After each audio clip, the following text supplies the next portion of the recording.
রামলালার প্রাণ প্রতিষ্ঠা করা হবে অযোধ্যা চলতি মাসের 22 তারিখ। সেই প্রাণ প্রতিষ্ঠাকে কেন্দ্র করেই প্রধানমন্ত্রীর নির্দেশে বিভিন্ন মন্দিরে স্বচ্ছ অভিযান চলছে।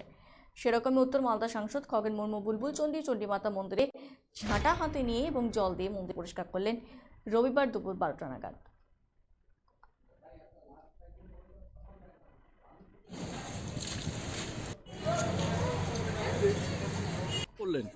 আমাদের দেশের জনপ্রিয় প্রধানমন্ত্রী এবং সকলের মনের মধ্যে যিনি এখনও বিরাজ করছেন, আমাদের দেশের সর্বজন শ্রদ্ধেয়, আমাদের সবার প্রিয় মাননীয় নরেন্দ্র দামোদর দাস মোদীজি আমাদের দেশের প্রধানমন্ত্রী, যার উদ্যোগে আমাদের 500 বছরের মানুষের যে তাদের যে দীর্ঘদিনের যে লড়াই, সেটা আগামী 22শে জানুয়ারি তারিখে সেটা পুরোপুরিভাবে সেটা পূর্ণ হতে চলেছে।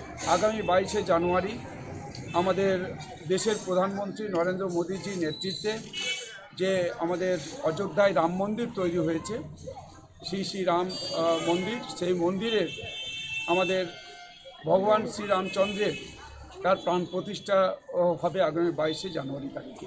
বললেন আমাদের দেশে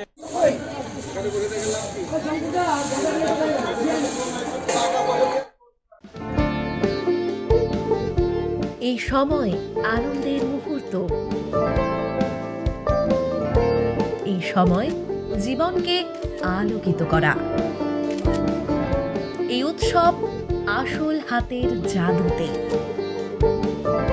এই সময় সমৃদ্ধিকে ঘরে আনা।